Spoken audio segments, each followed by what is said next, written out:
Few creatures in Dungeons & Dragons have quietly ended as many adventuring careers as the Carrion crawler. It has no grudge and no agenda. It has a nose calibrated to rot, 8 tentacles that can drop an armored fighter in seconds, and the patience to wait in a dungeon corridor for however long it takes. The Carrion crawler has appeared in every major edition since 1975. It has accumulated ecological detail with each revision, and its reputation as a disproportionately dangerous low-level encounter has held across 50 years of play. The Carrion crawler first appeared in the Greyhawk supplement in 1975, written by Gary Gygax and Rob Kuntz as an expansion to the original wargame rules. It was placed in dungeon encounter tables as a hazard rather than a monster with any story behind it. The name was functional, a crawler that ate carrion. The 1977 Monster Manual gave it a formal entry. The creature was described as a caterpillar-like thing roughly 9 feet long, pallid, with multiple small eyes and a frilled head ringed by 8 long tentacles. Hit dice were set at 3+1. The Paralysis Mechanic was what made it dangerous. Any successful tentacle hit required a saving throw against paralyzation, and failure left the victim completely immobile for 2d4 turns. A single crawler catching a party in a tight corridor could chain its way through the group if the dice went wrong. Second edition's Monsters Compendium kept the core design intact and expanded the ecological write-up considerably. The entry covered scavenging behavior, territorial habits in underground environments, and the creature's position in the Underdark food chain. The Paralysis Mechanic carried over into 2E's saving throw framework. Alignment was listed as neutral. Third edition in the 2000 Monster Manual placed the Carrion crawler in the D20 framework with a challenge rating of 4. It is classified in the aberration type, reflecting its alien anatomy and the fact that it has an intelligence score, which disqualifies it from vermin type that covers mindless invertebrates. Ground speed was 30 feet. Climb speed and exact save DCs vary between printings and the 3E and 3.5E revisions, but the paralysis was generally a fortitude save failure resulting in 2d4 rounds of immobility. In a full attack action, the creature could strike with all 8 tentacles plus a bite in a single round, making it possible to hit multiple targets or stack paralysis attempts against one. 4th edition gave the creature multiple stat blocks tuned to different encounter rules. Variants included versions with stronger paralytical effects and versions built for increased mobility in multi-level dungeon terrain. The core tentacle paralysis identity was preserved across them. 5th edition returned to a single stat block at challenge rating 2 in the 2014 Monster Manual, reclassifying the creature as a monstrosity. This type of shift has mechanical implications. Abilities and spells that target aberrations specifically no longer apply, while those affecting monstrosities do. The creature's speed is 30 feet on the ground and 30 feet climbing, a notable increase over its 3E climb rate. The multi-attack action consists of 1 bite and 1 tentacle attack. The tentacles remain as 8 anatomical features, but only 1 is used per attack. The Paralysis Mechanic works through a poison framework. A failed DC 13 Constitution saving throw poisons the target for 1 minute, and while poisoned in this way it is also paralyzed. The target repeats the saving throw at the end of each of its own turns to break free. Anatomy. The Carrion crawler is a large worm-formed creature typically around 9 feet in length with a body divided into pale segmented sections. Coloration runs from yellowish white to ivory across most of the body. The creature moves on multiple pairs of short legs along its lower segments, and has a formal climb speed in every edition from 3E onward.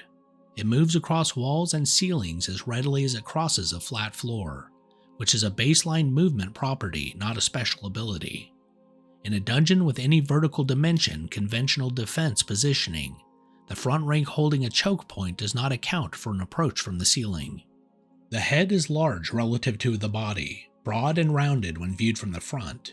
8 tentacles radiate from its edges around the central mouth. In 5e, the tentacles have a reach of 10 feet, putting the crawler in a position to attack targets standing behind a frontliner or through a doorway before the creature is fully visible. The tentacles carry the paralytic compound and serve as the primary offensive tool. The beak behind them finishes prey that is already down. The beak is hard and chitinous, built for tearing rather than crushing.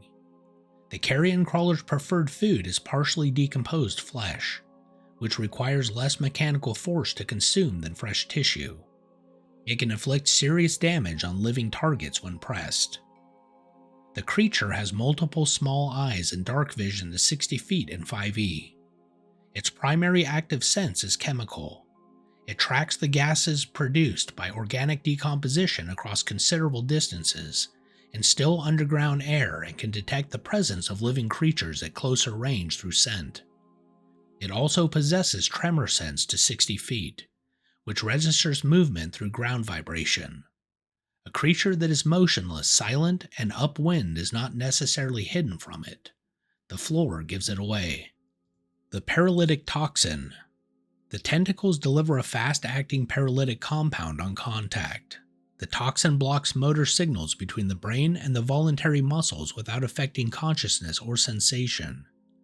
A paralyzed target can see, hear, and feel everything happening to it, but it cannot move. The compound is delivered through the tentacles on direct contact with living flesh. Armor class determines how likely the tentacle is to hit. Heavy armor raises that threshold and reduces hit frequency. Once the tentacle does connect, the saving throw is the same regardless of what the target is wearing. There is no armor-based modifier to the Constitution or Fortitude save. The paralysis duration has changed across editions. In 1e it lasted 2d4 turns. In Advanced Dungeons & Dragons, 1 turn equals 10 minutes, putting the effective window at 20 to 80 minutes of in-game time. Secondary encounters arriving during that window were a real possibility. In 3e, a failed Fortitude save produced paralysis lasting approximately 2d4 rounds. Exact DCs varied between the 3e and 3.5e printings. 5th edition uses a poison-based model. The target is poisoned for up to 1 minute and paralyzed for the duration of that poison, with a Constitution save at the end of each of the target's own turns to end both conditions. Hits against an already paralyzed target deal damage but do not add additional saves or extend the duration. The re-trigger risk comes when a target successfully saves free. Any subsequent tentacle hit restarts the poison and requires a new save. No official D&D sourcebook documents a medicinal or alchemical application for the toxin. Homebrew and third-party content occasionally treats it as a harvestable agent, but this has no canonical basis. Ecology and Behavior. The carrion crawler is an opportunistic scavenger that shifts to active predation when carrion is scarce. It prefers partially decomposed flesh and has a digestive system tolerant of decay that would be inedible to most creatures. A large corpse can sustain one for some time. When hunting living prey, the creature attempts to paralyze first and feed once the target is down, rather than risk a prolonged fight. Against a lone target, this works cleanly. Against a group, the outcome depends on how fast the group responds, and whether anyone can drag incapacitated companions clear before the crawler reaches them. Carrion crawlers are predominantly solitary and hold loose territories in dungeon corridors, cave systems, and the underground ruins. Other crawlers typically avoid occupied territory unless hunger forces a contest. Territorial encounters do occur, and the paralysis toxin functions regardless of species. 2 crawlers fighting carry a genuine risk of mutual incapacitation. Reproduction receives minimal treatment across editions. Some ecology write-ups describe the creature as an egg layer, but specific details about clutch size, incubation, juvenile behavior, or maturation rate are absent from published canon. Adults with established territories and reliable food access become patient hunters, holding ambush positions for extended periods rather than actively ranging. A carrion crawler encountered apparently at rest has often already detected approaching creatures and is waiting. Smaller humanoid groups sharing underground space with them, goblins, kobolds, and similar, typically respond with avoidance rather than confrontation, routing around areas the creature has claimed. Underground relationships. The carrion crawler holds a specific position in the underground food chain. In its scavenger role, it consumes remains that would otherwise contaminate water sources and spread disease in enclosed environments. In abandoned dungeon complexes, it often represents the top of a small self-contained ecosystem, feeding on whatever organic matter the dungeon accumulates over time. Drow noble houses in the Forgotten Realms setting are plausibly depicted as keeping carrion crawlers in the lower passages of their holdings for body disposal. The creatures are not domesticated, but can be conditioned through feeding patterns to associate specific areas with food. A house managing the physical evidence of internal politics has practical reasons to maintain one in the right location. Mind flayers have no documented relationship with carrion crawlers in official sourcebooks. The creature's intelligence score of 1 places it outside the hierarchy of dominated thralls that defines Illithid society. Whether Illithid scholars have studied the paralytic compound is not addressed in any published source. Goblins and kobolds sharing underground space with carrion crawlers typically choose between relocation and avoidance. Neither is straightforward. Given the creature's territorial behavior, smaller groups with sufficient exposure to its habits could learn to route around its claimed range, though this is inference from general ecology rather than something detailed in official sourcebooks. Urban sewers are a plausible habitat for carrion crawlers in major Forgotten Realms cities, given the combination of waste, rats, and organic matter they provide. Waterdeep's sewer system is a natural candidate given the city's size and underground infrastructure, though specific sourcebook confirmation of this established canon is absent. The creature in play. At its 3 ECR4 rating, the carrion crawler was consistently treated by players as more dangerous than the number it implied, because the paralysis mechanic compounds across a party. A frontliner goes down, removes the party's defensive layer while the crawler keeps working.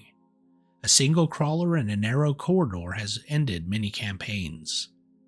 The 5 ECR2 rating makes it a standard early dungeon encounter, but placement determines actual difficulty. In an open room with multiple exits, it's manageable. In a 10-foot corridor with no room to go around the front rank, the paralysis on whoever is leading creates an immediate crisis that compounds on each subsequent round the crawler stays in contact. The creature has a consistent presence in D&D video games. It appeared in the original Baldur's Gate, inhabiting the Nashkel mines and surrounding dungeon areas. In Baldur's Gate 3, it appears in the Underdark section of Act 1, with his debilitating tentacle mechanic adapted for the turn-based combat system.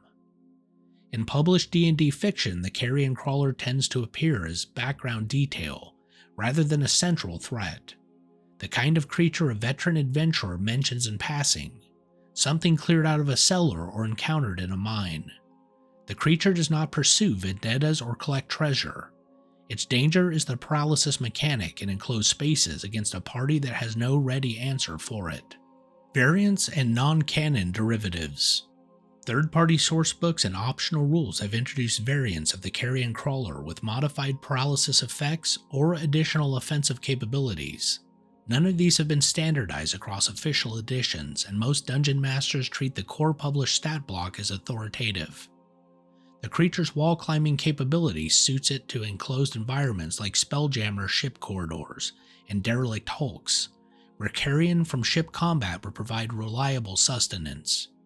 No specific Spelljammer sourcebook entry confirms this is canonical. The stat block supports it, the lore does not establish it. No official D&D sourcebook documents an intelligent or awakened carrion crawler. The concept appears in fan-created material but has no basis in published canon. The carrion crawler has been with D&D from the start. It has also been the end of many a low-level campaign. While not quite as iconic as some of the other creatures, it maintains its roles as a low-level gatekeeper, with power coming from a mechanic rather than brute strength. Adventurers should never underestimate the carrion crawler if they see it, and they should look up if they don't.